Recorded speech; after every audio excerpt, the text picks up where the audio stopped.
Dear students, welcome. Myself, DJ Sir from Kota. Now every day I will be bringing very special questions for NEET point of view. Today we are going to discuss important problems from kinematics. Okay, my channel Meditrack Kota. आप मेरे channel को लगातार watch करते रहिए. इन बचे हुए दिनों में आपको क्या है कि मैं नीट के क्या है कि जितने भी क्वेश्चंस हैं इंपॉर्टेंट सभी टॉपिक्स के उनकी आपको क्या है कि स्पेशल प्रिपरेशन करा दूंगा. आज मैं आपको डिस्कस कर रहा हूं काइनेमेटिक्स के स्पेशल क्वेश्चंस के बारे में. Let's see. यहाँ पे क्या है कि फर्स्ट क्वेश्चन जो सबसे इंपॉर्टेंट बनता है वो आपको बता रहा हूँ वेलोसिटी टाइम ग्राफ के बारे में. पहले वेलोसिटी टाइम ग्राफ के बारे में आप क्या है कि समझ लीजिए अच्छी तरह. पार्टिकल की वेलोसिटी पॉजिटिव भी हो सकती है, नेगेटिव भी हो सकती है, जीरो भी हो सकती है, लेकिन पार्टिकल की स्पीड या तो पॉजिटिव होगी या जीरो होगी, कभी भी नेगेटिव नहीं होगी.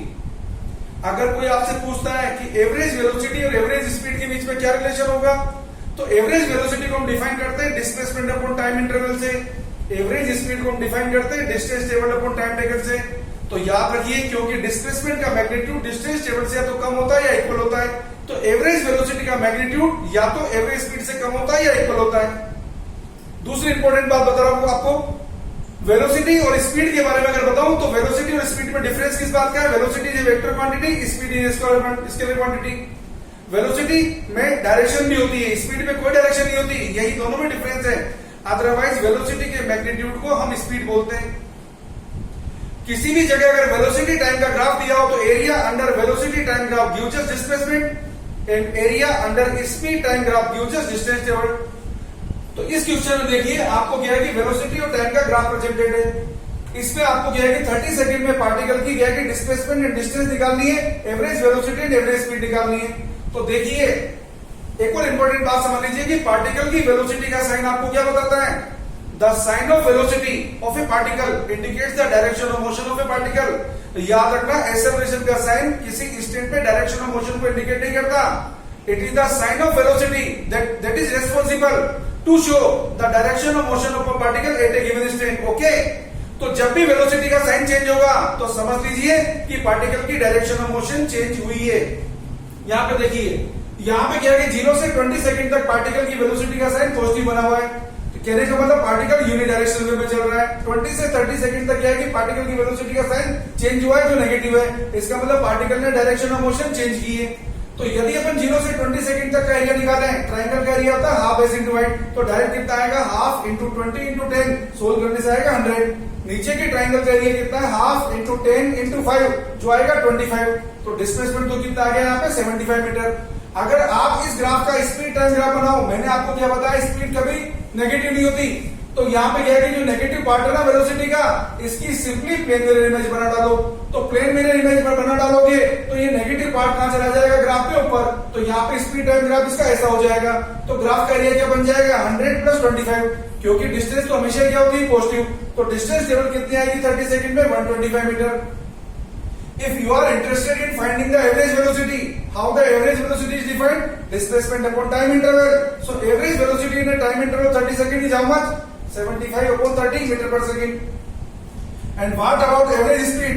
Average speed can be written as 125 upon 30 meter per second. अगर इस क्वेश्चन में आपको क्या है कि इसका डिस्प्लेसमेंट टाइम ग्राफ बनाना होता तो कैसे बनाते. यहाँ पे क्या है कि वेलोसिटी लीनियरली इंक्रीज हो रही है, ये यूनिफॉर्म एक्सेलरेटरी मोशन है क्योंकि वेलोसिटी टाइम ग्राफ की स्लोप एक्सेलरेशन देती है. यहाँ पे एक्सेलरेशन कांस्टेंट है और जब भी वेलोसिटी का मैग्नीट्यूड डिक्रीज होता है इसका मतलब डिसेलरेटरी मोशन आ रही है. अब एक बात अच्छी तरह और समझ लीजिए, सिंपली एक्सेलरेशन का साइन प्लस और माइनस लिख देने से वो क्या है कि एक्सेलरेशन डिसेलरेशन नहीं बोल सकते. एक्सेलरेशन किसे बोलते हैं और डिसेलरेशन किसे बोलते हैं, इसे आप अच्छी तरह समझ लीजिए. जब भी किसी पार्टिकल पे लगने वाला फोर्स मोशन की डायरेक्शन में लगता है, जब भी कोई फोर्स पार्टिकल की वेलोसिटी के मैग्नीट्यूड को बढ़ाता है तो उसका नाम होता है एक्सेलरेशन. यूनिट मास पे लगने वाले फोर्स को एक्सेलरेशन बोलते हैं. और जब भी क्या है कि पार्टिकल पे लगने वाला फोर्स मोशन के अपोजिट डायरेक्शन लगेगा तो वो वेलोसिटी के मैग्नीट्यूड को कम करेगा, उसका नाम है डिसेलरेशन. और यूनिट मास पे लगने वाले फोर्स को अपन बोलते हैं एक्सेलरेशन. ओके, तो क्या है कि यदि वेलोसिटी और एक्सेलरेशन दोनों का साइन सेम हो, अगर v भी पॉजिटिव है a भी पॉजिटिव है, इसका मीनिंग a एक्सेलरेशन को डिनोट करेगा. v पॉजिटिव है a नेगेटिव है, इसका मतलब डिसेलरेशन को इंडिकेट करेगा. v नेगेटिव है a भी नेगेटिव है, इसका मतलब फिर से एक्सेलरेशन होगा. और v नेगेटिव है, a पॉजिटिव होगा तो फर्दर डिसेलेरेशन होगा। तो आपको क्लियर हो गया। तो यहाँ पे डिस्प्लेसमेंट टाइम ग्राफ बनाएंगे। एक और बात आप अच्छी तरह समझ लीजिए, इंक्रीजिंग वेलोसिटी में क्या है कि ग्राफ हमेशा डिस्प्लेसमेंट एक्सिस की तरफ होगा और डिक्रीजिंग वेलोसिटी में ग्राफ हमेशा डिस्प्लेसमेंट एक्सिस से दूर होगा। चाहे वेलोसिटी पॉजिटिव इंक्रीज हो, चाहे वेलोसिटी नेगेटिव इंक्रीज हो, जब भी इंक्रीज होगी डिस्प्लेसमेंट टाइम ग्राफ में हमेशा ग्राफ का मुंह डिस्प्लेसमेंट एक्सिस की तरफ होगा। बच्चों को क्या है कि ग्राफ प्लॉट करने में हमेशा कंफ्यूजन आता है कि ग्राफ को किधर टर्न करें। तो रिमेंबर, जब भी वेलोसिटी का मैग्नीट्यूड बढ़ेगा डिस्प्लेसमेंट टाइम में क्या है कि ग्राफ का मुंह किधर होगा, डिस्प्लेसमेंट एक्सिस की तरफ। जब भी वेलोसिटी का मैग्नीट्यूड डिक्रीज होगा डिस्प्लेसमेंट टाइम ग्राफ में ग्राफ का मुंह किधर होगा, डिस्प्लेसमेंट एक्सिस से दूर। तो बड़ा सिंपल हो गया आपके लिए। तो देखिए यहां तक वेलोसिटी पॉजिटिव है, यहां भी पॉजिटिव है, यहां इंक्रीज है और यहां वेलोसिटी का मैग्नीट्यूड डिक्रीज हो रहा है, लेकिन साइन चेंज नहीं हुआ। जब वेलोसिटी का मैग्नीट्यूड कम हो रहा है लेकिन साइन चेंज नहीं हुआ, इसका मतलब डिस्प्लेसमेंट तो इंक्रीज हो रहा है, लेकिन डिस्प्लेसमेंट के इंक्रीज होने की रेट डिक्रीज हो रही है। तो यहां से यहां तक कितना डिस्प्लेसमेंट हुआ, हाफ इंटू 10 इंटू 10 कितना हो गया यहाँ पे 50। यहाँ पे कितना हो, हाफ इंटू 10 इंटू 10 फिर से कितना हो गया 50। तो 50 मीटर यहाँ पहुंच गए, 50 मीटर यहाँ पहुंच गए। देखिए ग्राफ, यहाँ पे ग्राफ किधर है, डिस्प्लेसमेंट एक्सिस की तरफ, यहाँ पे ग्राफ किधर है, डिस्प्लेसमेंट एक्सिस से दूर। कहां तक पहुंच गया पार्टिकल, 100 मीटर पर। अब पार्टिकल का क्या है, डायरेक्शन ऑफ मोशन चेंज हो गया है। क्यों? क्योंकि वेलोसिटी का साइन चेंज हुआ है, यहाँ पे चेंज हुआ है। तो देखो यहाँ पे क्या है कि डिस्प्लेसमेंट, पार्टिकल ने डायरेक्शन ऑफ मोशन चेंज की है, तो कितना डिस्प्लेसमेंट कम हो गया, हाफ इंटू 5 इंटू 5 मतलब 12.5 मीटर। यहाँ पे फिर से हाफ इंटू 5 इंटू 5 फिर से 12.5 मीटर। हम हमेशा डिफरेंस लेते हैं, 30 माइनस 25, 25 माइनस 20। तो यहाँ पे क्या हुआ, अब डिस्प्लेसमेंट कितना रह गया, 100 मीटर से 12.5 सब्ट्रैक्ट कर दोगे तो आ जाएगा 87.5। 87.5 मीटर से क्या है, फिर से 12.5 सब्ट्रैक्ट कर दोगे तो आ जाएगा 75 मीटर। अच्छी तरह देखिए, वेलोसिटी नेगेटिव है लेकिन इंक्रीज हो रही है। अगर इंक्रीज हो रही है तो ग्राफ का मुंह किधर होगा, डिस्प्लेसमेंट एक्सिस की तरफ। यहाँ वेलोसिटी नेगेटिव है लेकिन डिक्रीज हो रही है तो ग्राफ का मुंह किधर है, डिस्प्लेसमेंट एक्सिस से दूर। ये इंपॉर्टेंट बात है। अब आपको बात बता रहा हूँ इसके एक्सेलरेशन टाइम ग्राफ की। एक्सेलरेशन टाइम ग्राफ क्या होता है बेटा, वेलोसिटी टाइम की स्लोप होती है एक्सेलरेशन। एक्सेलरेशन डिसेलरेशन का मीनिंग आपको समझा दिया है कि जब भी क्या है कि फोर्स मोशन की डायरेक्शन लगता है उसका नाम एक्सेलरेशन होता है, जब भी फोर्स मोशन के अपोजिट लगता है तो उसका नाम डिसेलरेशन होता है। तो यहाँ पे देखिए, यहाँ वेलोसिटी का मैग्नीट्यूड बढ़ रहा है, मींस मोशन एक्सेलरेटरी है। 10/10 कितना आ गया 1। फिर यहाँ से क्या है कि वेलोसिटी का मैग्नीट्यूड कम हुआ, कितना हुआ, यहाँ पे क्या है कि फिर से 10/10। तो डिसेलरेशन कितना है यहाँ पे, -1 मीटर पर सेकंड स्क्वायर। फिर से देखिए, अब क्या है कि पार्टिकल की वेलोसिटी यहाँ पे 0 हो गई थी, 0 से क्या है कि नेगेटिव में बढ़ रही है। कहने का मतलब नेगेटिव डायरेक्शन में पे फोर्स लग रहा है जो पार्टिकल को नेगेटिव डायरेक्शन में एक्सेलरेट कर रहा है। तो कितना है यहाँ पे, ये कितना है, वापस इसका मैग्नीट्यूड कितना है 1, जिसको मैंने लिखा -1 से। अब यहाँ पे क्योंकि पार्टिकल की वेलोसिटी नेगेटिव में आ चुकी है, अब पार्टिकल की वेलोसिटी नेगेटिव से 0 बनी है, तो ये तभी बन सकती है जब पार्टिकल पे क्या है कि फोर्स किधर लगा होगा, पॉजिटिव डायरेक्शन में। मतलब एक किधर लगा होगा, पॉजिटिव डायरेक्शन में। कितना लगा होगा, 5/5, दिस इज इक्वल टू 1। तो this is acceleration time curve. अब आपको क्या है कि दूसरे इंपॉर्टेंट इलस्ट्रेशन के बारे में बता रहा हूं। किसी भी न्यूमेरिकल में यदि आपको वेलोसिटी टाइम की इक्वेशन देने की, ये बहुत ही इंपॉर्टेंट एग्जांपल है, नीट में इस तरह के इक्वेशन आते रहते हैं, तो ध्यान से सुनिए। अगर आपने ढंग से सुना तो आप अच्छी तरह समझ जाएंगे, कभी गलती नहीं होगी। यहाँ पे एक मूविंग पार्टिकल की वेलोसिटी टाइम में रिलेशन दे रखा है, v = t-2। हमेशा याद रखिए कि जब भी मूविंग पार्टिकल अगर क्या कि डायरेक्शन चेंज करता है तो डिस्प्लेसमेंट कभी भी डिस्टेंस के इक्वल नहीं आएगा, और डायरेक्शन चेंज नहीं करता है तो डिस्प्लेसमेंट मैग्नीट्यूड डिस्टेंस के इक्वल होता है। याद रखिए, कैसे चेक करेंगे कि डायरेक्शन चेंज कर रहा है नहीं कर रहा, डायरेक्शन ऑफ मोशन का आइडिया लगता है वेलोसिटी के साइन से। तो आप वेलोसिटी का साइन चेक कर लीजिए। यहाँ पे पार्टिकल का दिया है v = t-2। The velocity of a particle moving on a straight line path is given by v = t-2. We have to determine displacement and distance traveled by the particle in 3 seconds. तो कैसे पता चलेगा कि direction of motion change कर रहा है, NEET में इतना टाइम नहीं होता है, तो डायरेक्ट क्या है कि शॉर्ट ट्रिक बता रहा हूं। देखो आपको पूछा t = 3 सेकंड में, तो पहले t को सबसे पहले निकालिए t = 0 पे क्या हो रहा है। t = 0 पे देखेंगे तो v आ रहा है -2, इसका मतलब पार्टिकल की वेलोसिटी नेगेटिव है। इसके बाद v को सीधा 0 बना दीजिए। v को जब 0 बनाएंगे ये कब आएगा, t = 2 सेकंड पे। आपको कब पूछा है, आपको पूछा t = 3 सेकंड तक क्या होगा। जब t को 3 रखेंगे तो v की वैल्यू आ रही है पॉजिटिव में, इसका मतलब 0 से 2 सेकंड तक पार्टिकल चल रहा है नेगेटिव में।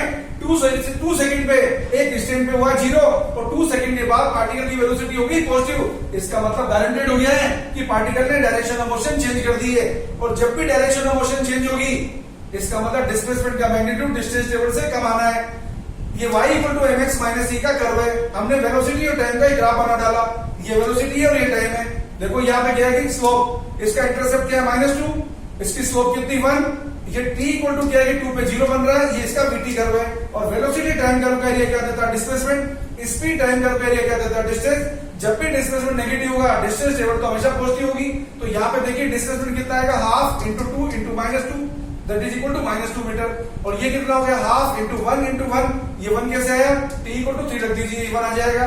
हाफ इंटू 1 इंटू 1, ये कितना है 0.5 मीटर।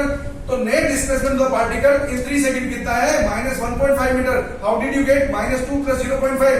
लेकिन डिस्टेंस टेबल कितनी आएगी, डिस्टेंस में तो क्या आएगी, ये भी पॉजिटिव आएगी क्योंकि डिस्टेंस कभी नेगेटिव होती नहीं है।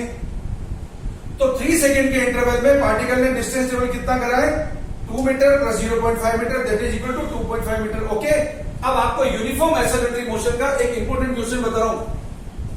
सबसे पहले आप यूनिफॉर्म एक्सेलरेटरी मोशन को समझ लीजिए कि what is uniform acceleratory motion. Uniform acceleratory motion ऐसी मोशन जिसमें acceleration throughout the motion constant होगा। एक्सेलरेशन एक वेक्टर क्वांटिटी है, वेक्टर में दो बातें होती है, एक होती है डायरेक्शन, दूसरा होता है मैग्नीट्यूड। तो जब भी किसी मोशन में एक्सेलरेशन की डायरेक्शन एंड एक्सेलरेशन का magnitude through out the motion constant होता है, ऐसी मोशन को बोलते हैं यूनिफॉर्म और कांस्टेंट एक्सेलरेटरी मोशन। जब आप क्या है कि यहाँ पे इक्वेशंस पढ़ेंगे तो ऐसी मोशन की 3 इक्वेशंस होती हैं। पहली इक्वेशन होती है v equal to u plus at, vector form में होती है। दूसरी इक्वेशन डिस्प्लेसमेंट की होती है, डिस्प्लेसमेंट s इक्वल टू होता है ut plus half at square, जिसमें s डिस्प्लेसमेंट है, u इसकी इनिशियल वेलोसिटी है और t वहां पे टाइम इंटरवल होता है। और तीसरी इक्वेशन होती है v square equal to u square plus 2s, इसमें a डॉट s होता है। अब यहाँ पे क्या है कि कभी कभी हमको डिस्प्लेसमेंट इन nth सेकंड में निकालना होता है, ये भी एक इंपॉर्टेंट इक्वेशन होती है। तो डिस्प्लेसमेंट इन nth सेकंड कैसे निकालते हैं, displacement in n second minus displacement in n minus 1 second that is called displacement in nth second. उसका फॉर्मूला आता है u plus a by 2 bracket में 2n माइनस 1। ओके, तो ये 4 इक्वेशन से आप क्या है कि यूनिफॉर्म एक्सेलरेटरी मोशन का कोई भी प्रॉब्लम सोल्व कर सकते हैं। आज मैं आपको क्या है कि यूनिफॉर्म एक्सेलरेटरी मोशन के कुछ इंपॉर्टेंट फीचर्स बता रहा हूं। पहला केस बता रहा हूं जिसमें पार्टिकल यदि इनिशियली रेस्ट से स्टार्ट हुआ हो और सेम टाइम इंटरवल में, देखिए यहां पर यदि पार्टिकल की इनिशियल वेलोसिटी 0 और सेम टाइम इंटरवल की इवेंट बता रहा हूं, ये भी टी टाइम इंटरवल है, ये भी टी टाइम इंटरवल है, ये भी टी है, ये भी टी है। यहां पे क्या है कि पार्टिकल का डिस्प्लेसमेंट हुआ है x1, यहां से यहां तक x2, यहां से यहां तक x3, यहां से यहां तक x4। तो याद रखिए यदि पार्टिकल की इनिशियल वेलोसिटी 0, ये सब कैलकुलेटेड है, नीट के लिए इंपॉर्टेंट रिजल्ट है, डायरेक्ट अप्लाई करने होता है, आपका टाइम बहुत कम होता है। ये रिजल्ट यदि आपको याद नहीं होंगे तो आप क्या है कि क्वेश्चन को सही टाइम पे सोल्व नहीं कर पाएंगे, इनको बड़े आराम से निकाल सकते हैं। आप s equal to ut plus half at square formula apply कर दीजिए, ये सारे रिजल्ट अपने आप निकल जाएंगे। तो देखिए जब पार्टिकल की इनिशियल वेलोसिटी 0 हो तो याद रखिए सेम टाइम इंटरवल में डिस्प्लेसमेंट का जो रेशियो होता है, सेम टाइम इंटरवल में जो डिस्प्लेसमेंट का रेशियो होता है, यहां पे डिस्प्लेसमेंट कितना हुआ है, यहां पे डिस्प्लेसमेंट मैंने क्या लिखा, सपोज यहां पे डिस्प्लेसमेंट है a, यहां पे डिस्प्लेसमेंट है b, यहां पे डिस्प्लेसमेंट है c, यहां पे डिस्प्लेसमेंट है d। तो याद रखिए सेम टाइम इंटरवल में डिस्प्लेसमेंट का रेशियो क्या होता है, 1:3:5:7। ये this is the ratio in same time interval, इसको आपको याद रखना है। ये तो पहला इंपॉर्टेंट पॉइंट है। ये कब एप्लीकेबल होता है, ये कब एप्लीकेबल होता है, जब इनिशियल वेलोसिटी 0 होती है। अब जो सेकंड रिजल्ट बता रहा हूं, ये सेकंड रिजल्ट तब भी एप्लीकेबल है जब पार्टिकल की इनिशियल वेलोसिटी 0 नहीं होती है लेकिन मोशन कैसी होती है, यूनिफॉर्म एक्सेलरेटरी। क्या बता रहा हूं आपको सेकंड रिजल्ट में, देखो सेम टाइम इंटरवल में डिस्प्लेसमेंट का जो डिफरेंस होता है, यहाँ पे ये x1 था, ये रेफरेंस पॉइंट से x2 है, ये x3 है, x4 है, तो ये कितना रहेगा x4 माइनस x3, और ये कितना रहेगा x3 माइनस x2, ये कितना रहेगा, ये आपके पास रहेगा x2 माइनस x1। तो यहाँ पे आप डायरेक्ट लिख सकते हैं सेम टाइम इंटरवल में डिस्प्लेसमेंट का जो डिफरेंस है वो सेम होता है। तो क्या लिखेंगे आप, x4 minus x3 equal to x3 minus x2। Same time interval में यहाँ पे आप लिख सकते हैं सेम टाइम इंटरवल में डिस्प्लेसमेंट का डिफरेंस सेम होता है।